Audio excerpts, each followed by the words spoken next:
Now let's talk about file inclusion. Many a times when you are working on a big project, the code becomes much larger and difficult to manage. In such cases, we can divide the code in few parts and put them in different files. And we can include all the files in a single file where the main function will be written. You may or may not be knowing this, but we are including files in our programs from the beginning of the tutorial series.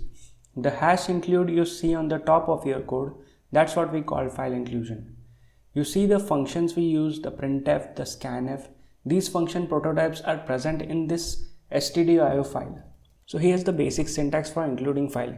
You write the hash include, you write the triangular brackets, and you write the file name. Now when you write the triangular brackets, this command looks for the file in a pre-specified list of directories. Whereas if your file is in the same folder as that of this file, you will have to write hash include, double quotes, and your file name. So by writing this double quotes, the line will search for the file in this current directory and the list of specified directories.